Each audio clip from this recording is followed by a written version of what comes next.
제가 오늘 주제를 디지털 거버넌스 플랫폼이라고 이거 자꾸 영어 단어를 이렇게 열고 했는데요.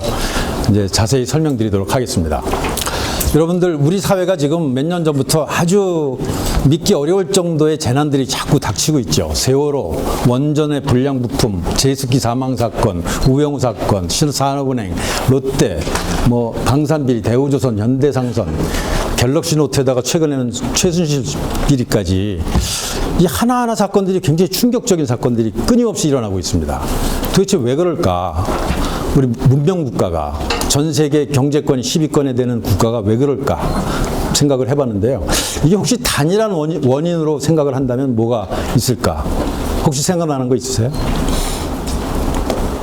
저는 단일한 원인으로 권력 집중, 상명하복의 권력 집중 조직 때문에 그렇다, 이런 얘기를 좀 해보고 싶습니다. 여기 계신 최동석 선생님이 주장하시는 것기도 한데요. 그래서 저는 이런 조직 속에서는 양심적이고 자율적으로 살기 굉장히 어렵습니다. 제가 대그룹에서 일해보면서 그런 걸 느꼈고, 아마 정부 조직에 계신 분들 그런 거 느끼실 거예요. 아마 세월호에 계신 분도 아마 그런 걸 느꼈을 것 같은데, 이게 근본적인 문제 아닐까라고 생각을 해봤고요. 이게 결국은 자살률이 우리나라 세계 최고고, 행복도가 세계 최저고, 생산성이 지금 급격하게 떨어지는 이유 중에 핵심 원인이 아닐까라고 한번 생각을 해봤습니다. 그럼 해결 방법은 뭘까? 이민하 교수님이 말씀하셨듯이 거버넌스 문제를 해결해야 된다. 거버넌스는 집단이 어떤 의사결정을 하는가 하는 문제죠. 그래서 저는 DAO, 이민하 교수님 먼저 설명하셨죠. 탈집중 자율 조직으로 모든 것이 바뀌어야 된다. 국가도 바뀌어야 되고, 기업도 바뀌어야 되고, 정당도 바뀌어야 되고, 어떤 협회도 바뀌어야 된다는 거죠. 그리고 그걸 빨리 바꾸기 위해서는 문화가 바뀌는데 시간이 오래 걸리기 굉장히 어렵기 때문에 기술을 이용해야 된다는 겁니다. 그래서 거번테크란 개념을 이미 설명하셨죠. 그 다음에 정부 4.0이라는 개념으로 정부도 크게 바꿔야 된다는 게 저희 생각입니다. 이걸 이제 자세히 설명드릴 건데요. 이 모두가 다 블록체인이라는 기술로 훨씬 더 빠르게 할 수 있다라는 생각을 가지고 제가 블록체인 OS라는 회사를 지금 작년에 창업을 해서 지금 운영을 하고 있습니다. 근데 거기서 블록체인이라는 기술은 아까 설명드렸고, OS는 오퍼레이팅 시스템이라는 겁니다. 운영 체계죠. PC 시대에 윈도우즈가 있었고 모바일 시대에 안드로이드가 있었다면, 블록체인이라는 새로운 시대에는 블록체인 OS가 필요하다는 생각으로 꿈이 크죠. 그 제작을 하고 있습니다. 그리고 바로 이렇게 돼야만 4차 산업혁명이 가능하다는 겁니다. 지금 독일이 왜 4차 산업혁명에서 선두가 섰느냐? 그게 바로 DAO 조직으로 전 사회가 이루어졌기 때문이라는 거죠. 조직원들이 분산돼 갖고 자기 책임을 가지고 행복하게 자기만 일을 열심히 하면 모든 조직이 잘 돌아가도록 시스템이 돼 있다는 겁니다. 그게 바로 DAO인데요. 근데 대한민국 지금 어떠냐? 대한민국의 4천만 명을 제가 이렇게 어른을 형상화해 봤는데요. 굉장히 많은 사안에 대해서 의견들이 다 다릅니다. 근데 이거 배와 마찬가지로 한 방향으로밖에 갈 수 없어요. 배가 동시에 여러 방향으로 갈 수가 없잖아요. 근데 지금 우리가 해결해야 될 문제는 너무나 많습니다. 저출산, 양극화, 실업, 헌법 개정까지 굉장히 많은데, 이것에 대해서 단일한 해법을 찾아야 돼요. 근데 그 과정에서 갈등이 굉장히 많습니다. 근데 지금 내년 대선을 앞두고 이 선장 후보가 지금 부실해요. 섭섭하게 여기는 안 계시니까 그렇게 말씀드리고, 근데 선장을 뽑아도 과연 대책이 나올지 지금 걱정됩니다. 게다가 대책이 나와도 과연 사회적 합의가 가능할 거냐, 이게 굉장히 걱정되는 상황이죠. 그래서 혹시 1997년의 외환위기처럼 또 우리가 커다란 재난에 직면하는 게 아니냐, 이런 걱정들을 하고 계십니다. 이미 신문에도 많이 나오죠. 외환위기보다 더 어렵다, 지금 그때보다, 이런 얘기 나오고 있죠. 그래서 97년의 외환위기를 돌이켜보면 주가가 70% 빠졌습니다. 아파트 가격이 30% 떨어졌습니다. 재벌이 30대 재벌의 절반이 망했습니다. 은행의 80%가 파산했습니다. 여러분들 다 대부분 기억하실 거예요. 그 다음에 2007년도 금융위기 때도 상당히, 거기까지 안 갔지만 상당히 어려운 위기에 빠졌었죠. 근데 2017년에 지금 또 위기가 오고 있다는 얘기가 있죠. 이 10년 주기설입니다. 근데 지금 위기는 더 큰 위기다라고 생각하는 사람들이 많아요. 복합 위기라고 얘기를 하죠. 지금 많은 기업들이 지금 어려움에 처해 있고 수출이 감소되는 거는 뭐 몇십 년 만에 처음이죠. 가계부채, 청년 실업, 저출산까지 복합적인 위기를 과연 우리가 어떻게 극복할 것인가에 대한 어떤 사회적 합의가 필요한 시점입니다. 근데 외환위기의 원인을 보면 1%의 관치경제 주도의 어떤 시스템의 문제였다고 생각하고 산업화 세력의 한계였죠. 그래서 그거를 극복할 수 있을 거라고 본 김대중 대통령이 당선됐다고 저는 생각합니다. 그 다음에 2007년도의 금융위기는 9%에 해당되는 노동과 공공부문의 어떤 한계, 그러니까 민주화 세력의 한계, 10년 민주정부의 한계를 사람들이 보고 이명박 대통령을 뽑았다고 생각합니다. 그러면 지금 이제 90%의 서민들이 굉장히 어려워진 상황에서 과연 어떤 해법이 가능할 것인가를 한번 생각해 보겠습니다. 제 소개도 조금 할 겸 제가 이걸 그려봤는데요. 저는 97년도 이런 위기 때마다 뭔가 새로운 일을 했습니다. 저는 97년도 외환위기 때 인터넷 벤처 사업 팍스넷이라는 걸 창업했고요. 2007년도에는 제가 혁신나라 한국경제라는 책을 썼습니다. 저기 정용희 기자 봐 계시는데 제가 미네르바로 오해가 돼갖고 저 기자한테 굉장히 쫓겨다녔는데 저 미네르바 절대로 아닙니다. 사람들이 그렇게 생각했죠. 그래서 제가 그때 이 사회의 문제를 좀 왜 그럴까 생각하기 위해서 제가 정치경제학 책인 혁신나라 한국경제라는 책을 썼고요. 지금 2017년도에 복합위기 문제를 해결하기 위해서 블록체인과 거버넌스 문제를 해결하기 위한 블록체인 OS라는 회사를 작년에 창업해서 지금 열심히 하고 있는데요. 제가 환갑 지나서 창업한 회사입니다. 그래서 환갑 지나서 창업해도 성공한 데는 모범 사례를 제가 보이고 싶습니다. 박수 한번 주시면 좋습니다. 그래서 제가 책에서도 분석한 얘기인데요. 상위 1%의 소득 분포를 몇십 개 국가에 한 100년 정도 타임스케일로 그려봤는데요. 2차 대전 끝나고 나서 이게 상당히 평등한 사회가 되다가 1980년대부터 양극화가 확대되기 시작하는데요. 이게 피케티 자료입니다. 그 파리 대학에. 근데 이게 우리나라 데이터는 2012년도에 김낙년 교수가 처음 만드셨고요. 그래서 보면 우리나라가 박정희 시대, 전두환 시대까지는 95년도까지는 굉장히 평등한 나라였어요. 근데 그 후에 급격히 나빠집니다. 외환위기 이후기도 하고 민주화 정부 10년 동안 굉장히 나빠집니다. 그리고 상위 10%는 또 더 큰 변화가 있는데요. 역시 96년부터 나빠지기 시작하고요, 한국이. 그리고 이때 굉장히 나빠집니다. 무려 29%에서 43%까지 나빠지고요. 물론 그 후에 지금 어떻게 되는지 모르겠지만 상당히 미국과 근접했을 거라고 봅니다. 세계에서 가장 분배 구조가 나쁜 나라라는 통계를 여기서 볼 수 있는데요.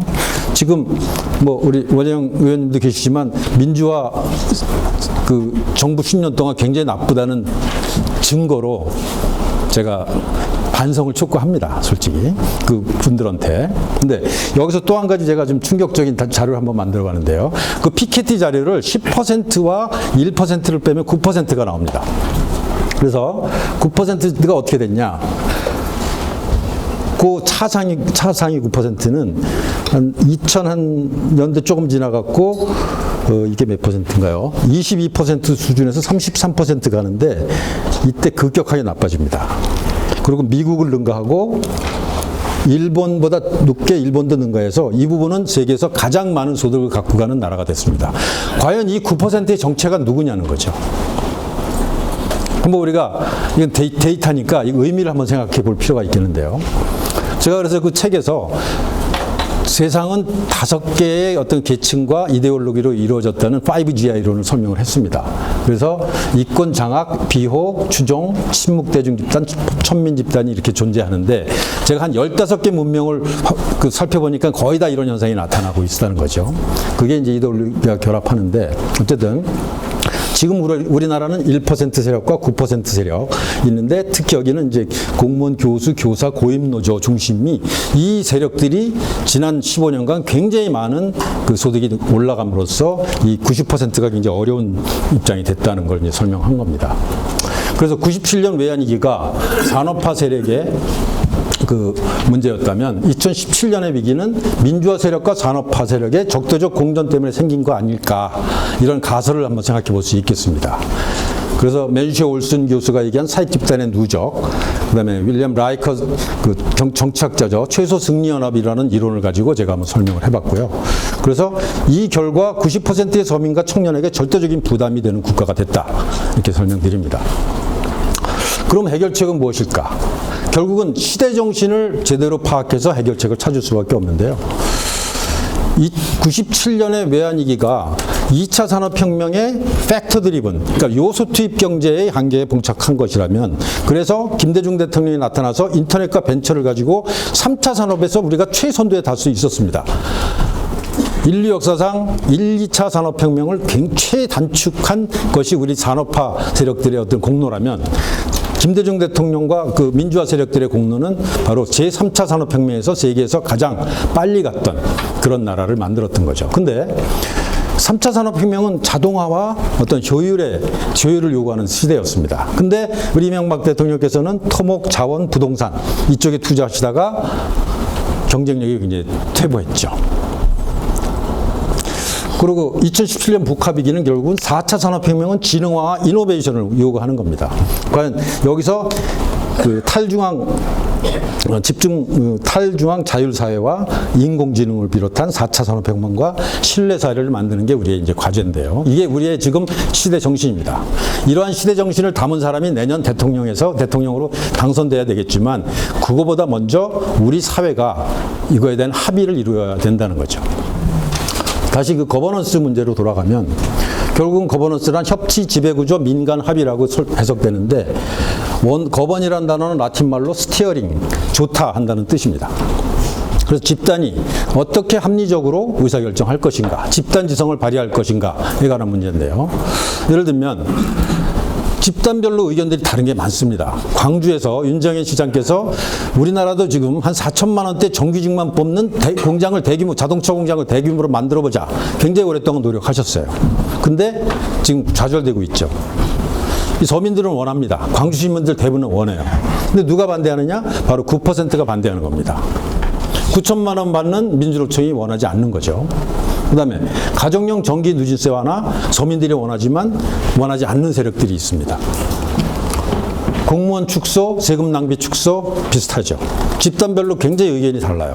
이걸 도대체 어떻게 단일한 합의를 이끌어낼 것인가가 국가의 과제입니다. 예를 들면 이게 오늘 신문인데요. 이제 개헌 논의가 본격적으로 시작됐죠.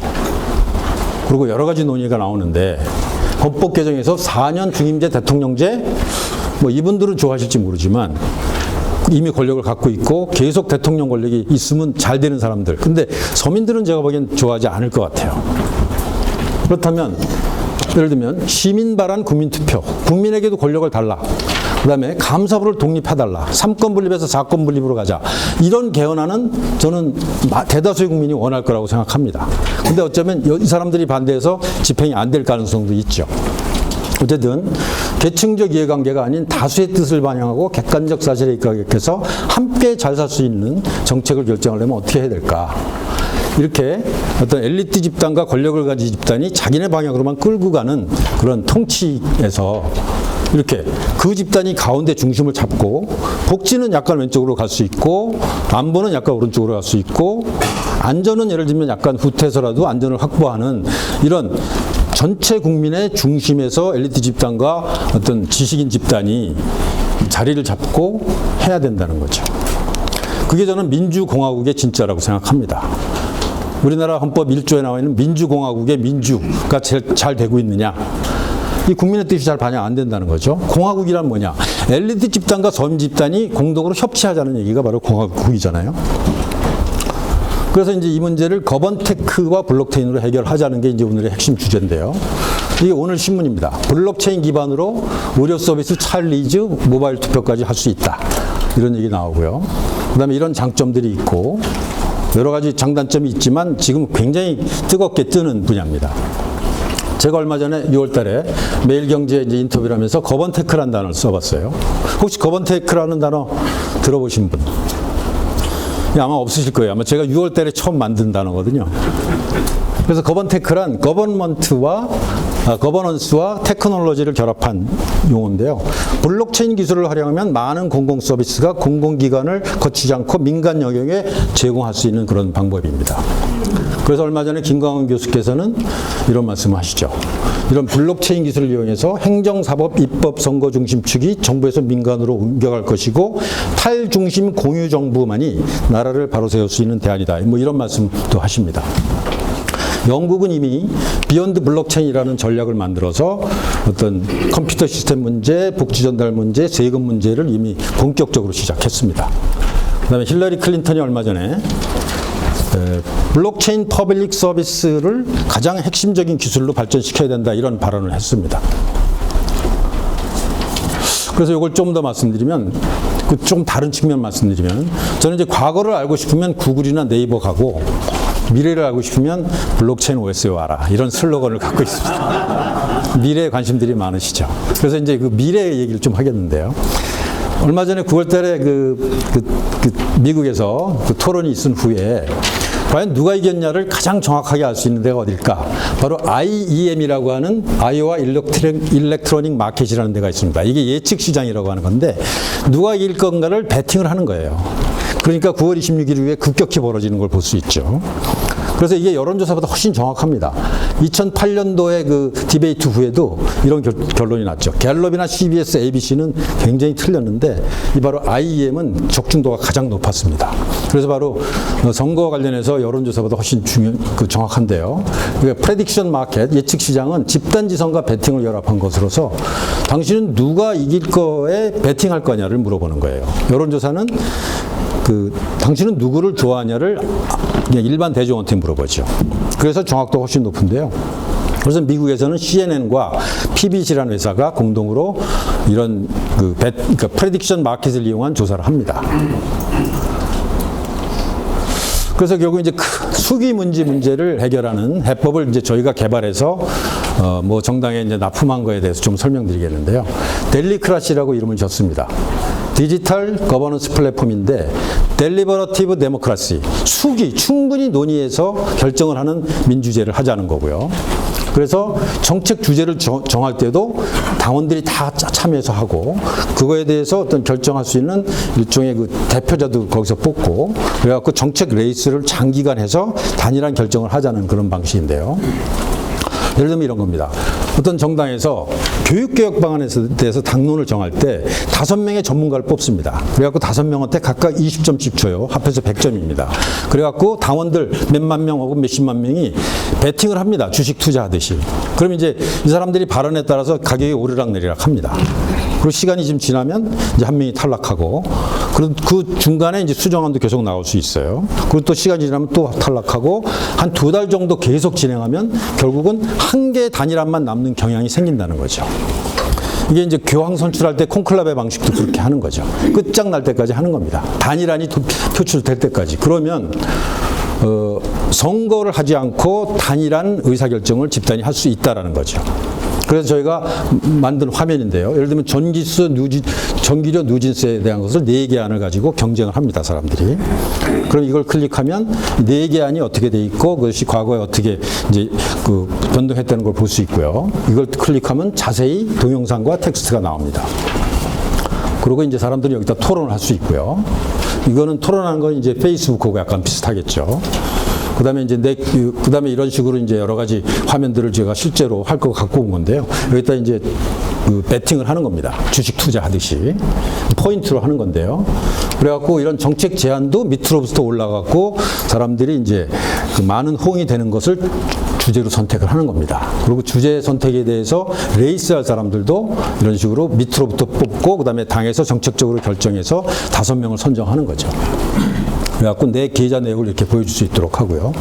이거를 저희가 11월 달에 출시를 할 계획입니다. 그래서 여러 가지 이제 안들이 지금 나오고 있는데요. 예를 들면 이거를 간단하게 보면 이렇게 볼 수 있습니다.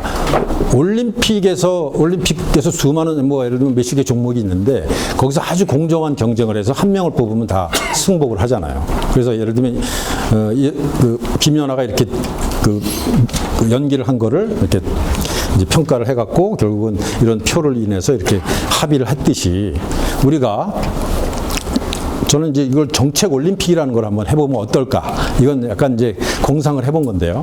예를 들면 지금 대권 주자들이 10명이 넘는데 이 사람들한테 각 국가가 각 경기에 대표 선수를 보내듯이 각 대표 주자가 각 종목에 대해서 예를 들면 30개의 국가가 우리가 정해야 될 종목에 대해서 대표 선수를 다 보내라. 예를 들면 섀도우 캐비넷의 장관 후보라고 생각할 수 있죠. 만약에 그렇게 된다면 이 사람들을 보내갖고 판정을 수십만 명 혹은 수백만 명이 다 하는 겁니다.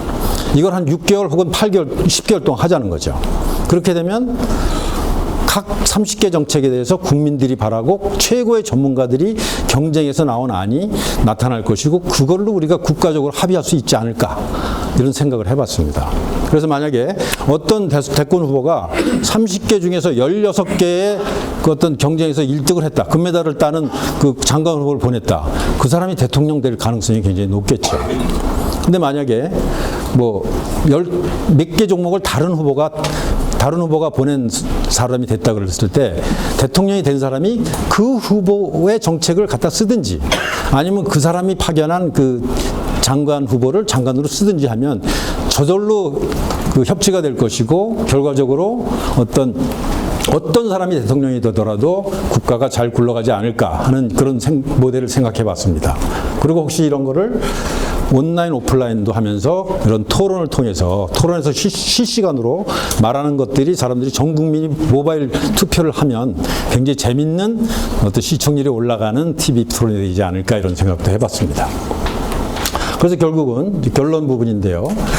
지금 우리 사회는 2차 산업혁명에 적합한 상명하복, 피라밋, 군대식 단기 성과에 집착하는 문화가 지금 팽배해 있습니다. 그것이 온갖 사고를 만들고 있는데 4차 산업혁명은 바로 DAO가 꼭 필요한 거죠.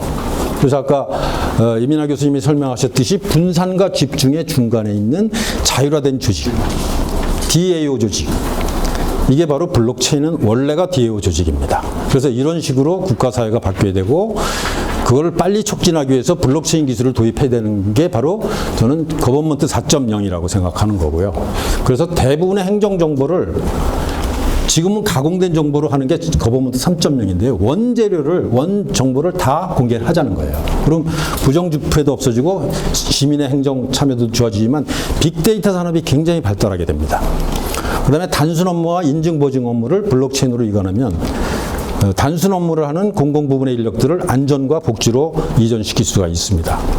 그 다음에 블록체인 투표로 직접 민주제를 활용하고 확대하고 DAO 분권 자율조직을 만들면 모든 국민들이 창의성과 책임성을 갖고 있는 조직이 되고 행복하고 경쟁력이 있는 그런 조직으로 바뀔 수 있다는 겁니다. 그래서 제가 처음에 말씀드렸던 문제 해결 방법으로 거버넌스 문제를 바로 거번테크와 DAO와 정부 4.0으로 한번 해결해보자 이런 말씀을 드렸고요. 이게 잘 되면 우리나라가 4차 산업혁명의 중심이 되는 나라가 될 수 있을 거라고 믿습니다. 이상 마치겠습니다. 감사합니다.